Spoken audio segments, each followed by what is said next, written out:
अस्सलाम वालेकुम जी, मैं हूं फैसल कोकर और आप देख रहे हैं मेरा यूट्यूब चैनल। सबसे पहले तो अल्लाह रब्बुल इज़्ज़त से दुआ है कि पाकिस्तान के हालात पर रहम फरमा, अपने हबीब के सदक़े पाकिस्तान के हालात पर रहम फरमा। कप्तान ने कहा था कि खौफ के बुत तोड़ दो, और कप्तान के खिलाड़ियों ने खौफ के बुत तोड़ दिए। कप्तान जानता था कि जंग लड़ना आसान नहीं है, इसलिए कप्तान ने अपने खिलाड़ियों को सिखा दिया। जुल्म के पहाड़ हैं कि टूटे जा रहे हैं और कप्तान के खिलाड़ी डट के खड़े हैं। कप्तान के साथ जो भी खड़ा होगा, चाहे वो कारकुन हो, लीडर हो, सहाफ़ी हो, जज हो, वकील हो या कोई भी हो, उसको सज़ा मिलेगी मिलेगी। ये फ़ैसला कर लिया है इम्पोर्टेड हुकूमत ने। आज़म सवाती, अरशद शरीफ, जमील फ़ारूकी, समी इब्राहीम और सदीक जान, इमरान रियाज़ खान और बहुत सारे नाम हैं, किस किस का नाम लूँ, शहबाज़ गिल हैं और बहुत सारे लोग हैं जिनको उठाया गया, जिन्होंने अपने हिस्से की तकलीफ़ें बर्दाश्त की और बर्दाश्त कर रहे हैं, लेकिन जुल्म के पहाड़ हैं कि वो थमने का नाम नहीं ले रहे। पाकिस्तान में इस वक्त फस्तायत का राज है। पाकिस्तान में इस वक्त इंसानी हकूक़ की शदीद तरीन पामाली है और दुनिया तमाशा देख रही है। यहाँ तक कि साबिक फ़ौजियों को भी नहीं बख्शा जा रहा। जो साबिक फ़ौजी हैं, जो तजिया निगार भी हैं, जनरल अमजद शुएब साहब, उनको भी उठा लिया गया। बोल टीवी के मालिक शुएब शेख, उनको भी उठा लिया गया, उनके ऊपर भी पर्चे किए गए, उनको भी जेलों में रखा गया, उनको भी कपड़े डालकर अदालतों में पेश किया गया, नाजायज़ पर्चों में पेश किया गया। लेकिन सब लोग इस्तकामत से खड़े हैं। ARY के ऊपर बंदिशें आईं, बोल टीवी के ऊपर बंदिशें आईं, लेकिन सलाम है इन सब लोगों को कि ये सब लोग आज भी खड़े हैं, कप्तान के साथ खड़े हैं, सच के साथ खड़े हैं, हक के साथ खड़े हैं। अब एक इदारा रह गया था जो कि अदलिया है, पाकिस्तान की सुप्रीम इदारा है पाकिस्तान का अदलिया। अदलिया के ख़िलाफ़ भी अब महाज खोल लिया गया है और अदलिया से तवक्को की जा रही थी कि इमरान खान पर जो 100 झूठे पर्चे अब तक दर्ज करवाए जा चुके हैं, उसमें अदलिया इमरान खान को सज़ा क्यों नहीं देती, जेल में क्यों नहीं भेजती, अदलिया इमरान खान को रिलीफ़ क्यों दे देती है, ज़मानत क्यों दे देती है। क्योंकि अदलिया ऐसा कर रही है। अदलिया जो झूठे पर्चे हैं उनके ऊपर सज़ाएँ देने से कासिर है और अदलिया इंसाफ करने की कोशिश कर रही है। इसलिए अब अदलिया के ख़िलाफ़ महाज खुल चुका है और अदलिया के मुतल्लिक बातें की जा रही हैं। अदलिया को ट्रक वाले कहा जा रहा है और इनके ऊपर ब्रीफ केस और पैसे लेने के इल्ज़ामात हैं। अदलिया को ये कहा जा रहा है कि ये लाडला है इमरान खान आपका और आप इसको रिलीफ़ दे रहे हैं। आप तराजू के पलड़े बराबर नहीं कर रहे। अब तराजू के पलड़े बराबर कैसे होंगे? तराजू के पलड़े बराबर ऐसे करने का कहा जा रहा है कि या तो इमरान खान को नाअहल कर दो, इसको सज़ा दे दो, या फिर इमरान खान के बजाय नवाज शरीफ का केस सुन लो और नवाज शरीफ को अहल करार दे दो, उसको वापस पाकिस्तान बुला लो, इलेक्शन लड़ने की इजाज़त दे दो और उसकी सज़ा ख़त्म कर दो। जो भी इमरान खान के ख़िलाफ़ नहीं जाएगा, इमरान खान के साथ खड़ा होगा, दानिस्ता या गैर दानिस्ता, इंसाफ की वजह से, हक़ की वजह से या इमरान खान से मोहब्बत की वजह से, उसको सज़ा मिलेगी। वो इनके कटहरे में आएगा, उसको रगेदा जाएगा, उसके ऊपर इल्ज़ाम तराशी भी की जाएगी, उसके ऊपर सब कुछ किया जाएगा। लेकिन इमरान खान के सिपाही हैं जो डट के खड़े हैं, पैरों की मिट्टी नहीं छोड़े।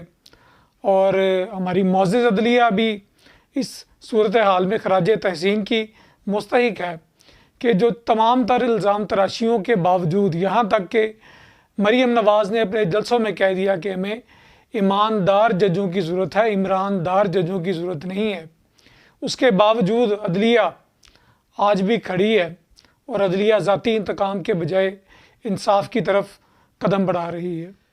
इस वक्त पाकिस्तान में जो इंसानी हकूक़ की शदीद तरीन पामाली की जा रही है, लोगों को उठाया जा रहा है, बग़ैर पर्चों के उठाया जा रहा है, झूठे पर्चों पे उठाया जा रहा है, इस पर आलमी इदारों ने भी नोटिस लिया है और इंसानी हकूक़ के आलमी इदारे ने इसके ऊपर बाकायदा नोटिस ले के इसके ऊपर बात की है और आने वाले दिनों में शायद पाकिस्तान से बाकायदा एहतजाज भी किया जाएगा इस हवाले से। और आज सिविल सोसाइटी के लोगों ने, सीनियर सहाफ़ियों ने पाकिस्तान तहरीक इंसाफ के चेयरमैन इमरान खान से भी मुलाकात की है और उन्होंने मौजूदा हालात के ऊपर काफ़ी ज़्यादा तशवीश का इजहार किया है और इमरान खान साहब के साथ बात की है कि आप सूरत हाल को बेहतर करने की कोशिश करें और आप बातचीत की तरफ आएँ। इमरान खान ने बिल्कुल इसके ऊपर आमादगी ज़ाहिर की है कि वो बातचीत करने के लिए तैयार हैं, लेकिन एक निकाती एजेंडे पर बात करेंगे फ़िलहाल वो, और वो एक निकाती एजेंडा होगा कि पाकिस्तान में जनरल इलेक्शन करवाए जा रहे हैं, जो कि पाकिस्तान का हक है, क्योंकि पाकिस्तान में एक मुंतखब गवर्नमेंट थी जिसको ख़त्म किया गया और उस गवर्नमेंट के ख़त्म होने के बाद असूली तौर पर और उसके बाद पाकिस्तान में 2 सूबाई असम्बलियाँ भी जो है वो ख़त्म कर दी गई, जो इमरान खान के पास थी उन्होंने ख़ुद ख़त्म कर दी।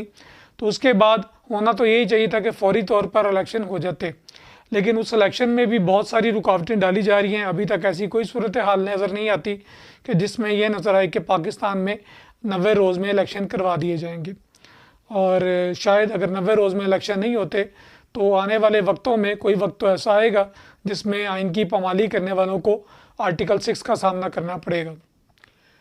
पाकिस्तान की तहरीक इंसाफ की लीडरशिप और सिविल सोसाइटी के नुमाइंदगान इम्तियाज़ आलम साहब और दीगर अफराद ने आज मुश्तरका प्रेस कॉन्फ्रेंस भी की, जिसमें उन्होंने एक निकाती एजेंडा के ऊपर जो है वो ऑल पार्टीज़ कॉन्फ्रेंस बुलाने की बात की।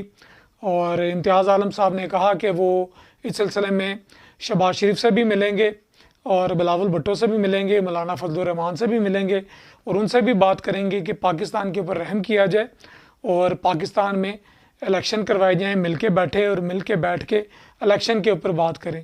तहरीक इंसाफ की लीडरशिप ने भी यही बात की कि एक निकाती एजेंडा के ऊपर हम बैठने के लिए तैयार हैं, हर किसी के साथ बैठने के लिए तैयार हैं और हम चाहते हैं कि जल्द से जल्द पाकिस्तान में इलेक्शन हो और नई हुकूमत बने जो कि मईशत को भी खड़ा करने की कोशिश करे और पाकिस्तान के हालात को दुरुस्त समत ले जाने की कोशिश करे। अच्छा, एक तरफ तो ये एक निकाती एजेंडा के ऊपर ऑल पार्टीज़ कॉन्फ्रेंस बुलाने की बात की जा रही है, इलेक्शन की बात की जा रही है, दूसरी तरफ पीडीएम की तमाम जमातें आज के दिन पार्लियामेंट का मुश्तरका इजलास बुला रही हैं, जिसमें कि एक बड़ी करारदाद पेश की जाएगी और वो करारदाद ये होगी कि पाकिस्तान तहरीक इंसाफ को और इमरान खान को दहशतगर्द और कालादम जमात करार देकर इसके ऊपर बैन लगाया जाए।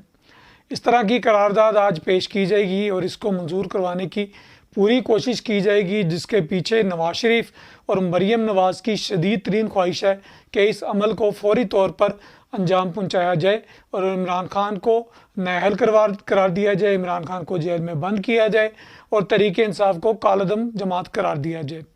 ये सूरत हाल है कि एक तरफ तो एक जमात सुलह सफाई की बात कर रही है और दूसरी तरफ सारी जमातें मिलके उसी जमात के ख़िलाफ़ महाज बनाए खड़ी हैं और वो चाहती हैं कि इस जमात को कालादम करार देकर पाकिस्तान की सियासत से बिल्कुल निकाल दिया जाए।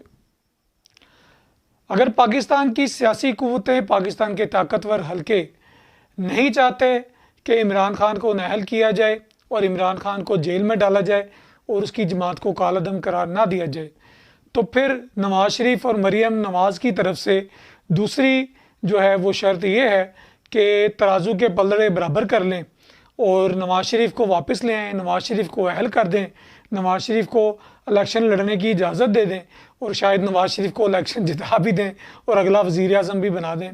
तो ये ऐसी ही ख्वाहिश है जिसके बारे में गालिब ने भी कहा था कि हज़ारों ख्वाहिशें ऐसी कि हर ख्वाहिश पे दम निकले। अदलिया पर दबाव बढ़ाने के लिए आज परवेज़ इलाही के एक करीबी आदमी मोहम्मद खान भट्टी, जो कि तकरीबन 1 महीने से गिरफ़्तार हैं और उनके ऊपर बहुत सारे मुकदमे दर्ज किए गए हैं और वो 1 महीने से पता नहीं कहाँ हैं, किस जगह पर हैं, किसके हवाले हैं, अभी उसके बारे में कोई अता पता नहीं। आज उनका एक जो है वो बयान उनको बिठा कर चलाया गया, उनसे सवाल जवाब भी किए गए और वो सारा अदलिया से मुतल्लिक था और वो बयान उनका जिसमें उन्होंने एतराफ़ात किए कि अदलिया में करप्ट जजेज़ हैं और वो करप्ट जजेज़ परवेज़ इलाही के कहने पर, इमरान खान के कहने पर और पाकिस्तान तहरीक इंसाफ के एक सूबाई वज़ीर अफजल शाही के कहने पर, जिनके के कोई ससुर भी हैं, जज हैं, जो उनके कहने पर अदलिया के जजेज़ जो हैं वो तहरीक इंसाफ को रिलीफ़ देते हैं, वो तहरीक इंसाफ के लिए जो है वो अदालतों में चीज़ों को मैनेज करते हैं और तहरीक इंसाफ के हक़ में फ़ैसले देते हैं। और उन्होंने ये यकीन दहानियाँ करवाई हैं कि तहरीक इंसाफ के ख़िलाफ़ कोई भी फैसला नहीं आएगा। ये सारे तईदी बयान, एतराफ़ी बयान उनकी तरफ से आज जो है वो रिकॉर्ड कर कर सोशल मीडिया पर और टीवी पर चलवाए गए हैं। और ये एक टैक्टिस है अदलिया पर दबाव बढ़ाने का कि अगर आप हमारे साथ खड़े नहीं होंगे तो फिर हम आपके ख़िलाफ़ ये कुछ करेंगे और इस तरह की चीज़ें आपके ख़िलाफ़ हम लेके आएंगे। फिर वही बात है कि जो भी इमरान खान के साथ खड़ा होगा, दानिस्ता खड़ा होगा या गैर दानिस्ता खड़ा होगा, उसको सज़ा मिलेगी, चाहे वो कोई इदारा हो, चाहे वो कोई शख्स हो, चाहे वो कोई वकील हो, या चाहे वो कोई फ़ौजी हो, वो कोई मीडिया चैनल का मालिक हो, वो कोई भी हो, उसको सज़ा मिलेगी, उसके ख़िलाफ़ महाज बनेगा। ये पाकिस्तान में इस वक्त इम्पोर्टेड हुकूमत ने, जो कि इस वक्त हिटलर के नज़रिया पर चल रही है कि या तो हमारी बात मानी जाएगी या फिर हम सब तहस नहस कर देंगे। इस वक्त पाकिस्तान जो है वो वही वाला मंज़र पेश कर रहा है जो मशरक़ी पाकिस्तान के सानहे के वक़्त पाकिस्तान में मनाजिर थे, और पाकिस्तान जिस दोराहे पर उस वक़्त खड़ा था, आज भी बिल्कुल पाकिस्तान उसी दोराहे पर आकर खड़ा है। अब पाकिस्तानियों से इल्तमास है कि वो जागें, जो लोग इमरान खान के साथ खड़े हैं, हक़ के साथ खड़े हैं, सच के साथ खड़े हैं, उनको तो सलाम है। और जो लोग ये समझ रहे हैं कि शायद ये उनकी जंग नहीं है, उन लोगों को जाग जाना चाहिए। उन लोगों को पता होना चाहिए कि ये पाकिस्तान की जंग है, ये आपके मुल्क की जंग है, आपके बच्चों की, आपकी नस्लों की जंग है, और पाकिस्तान और आपकी नस्लों की बका की जंग है। आप सबको इसमें खड़ा होना पड़ेगा। आप जो समझते हैं हक़ पे है, आप उसके साथ खड़े हो जाएं। जो आपको लगता है हक़ पे खड़ा है, आप उसके साथ खड़े हो जाएं। इंटरनेशनल इदारे भी बिल्कुल जो है वो खड़े हो चुके हैं इस मामले के ऊपर। उन्होंने भी बात करना शुरू कर दी है। इंटरनेशनल ताकतें भी, पाकिस्तान के इंटरनेशनल दोस्त भी इस मामले में आ चुके हैं, और आने वाले दिनों में शायद इसमें कुछ बड़ी डेवलपमेंट हों। जैसे कि मैंने पिछले वीलॉग में आपको बताया भी था कि शायद नवाज़ शरीफ और शहबाज शरीफ को सऊदीया तलब कर लिया गया और वहाँ पर अहम शख्सियात से उनकी मुलाकात होगी। इस तरह की चीज़ें भी मतवक्का हैं। इंटरनेशनल इदारे भी इसमें अपनी आवाज़ उठाने जा रहे हैं। अब हर पाकिस्तानी का भी फ़र्ज़ है, अब रमज़ानुल मुबारक की भी आमद है। पाकिस्तान के हालात इस वक्त बहुत ख़राब हैं। आप महंगाई को ले लें या आप किसी भी दूसरी चीज़ को ले लें, मईशत को ले लें, कारोबार को ले लें, हर चीज़ तबाह है। जो तमाम इशारे इमरान खान की हुकूमत में प्लस की तरफ जा रहे थे, ग्रोथ की तरफ जा रहे थे, वो सारे आज पीछे की तरफ जा रहे हैं, वो सारे आज नेगेटिव जा रहे हैं। और पाकिस्तान इस वक्त बहुत मुश्किल में है, पाकिस्तान की अवाम बहुत मुश्किल में है। रमज़ानुल मुबारक की आमद है और अवाम इस वक्त परेशान है, आटे के लिए परेशान है, और पाकिस्तानी अवाम इस वक्त खाने के लिए परेशान है, रोटी के लिए परेशान है। तो आप सबसे इल्तमास है, पाकिस्तान के लिए भी दुआ करें, रमज़ानुल मुबारक में दुआ करें कि अल्लाह पाक पाकिस्तान पर रहम फरमाए, अपने हबीब के सदके रहम फरमाए। और पाकिस्तान इस वक्त जिस मुश्किल दोराहे पर खड़ा है, पाकिस्तान को इससे अल्लाह पाक की ज़ात निकाले। इंशाअल्लाह एक नए वीलॉग में आपसे फिर मुलाकात होगी। दुआओं में याद रखिएगा और इजाज़त दीजिएगा। अल्लाह हाफिज़।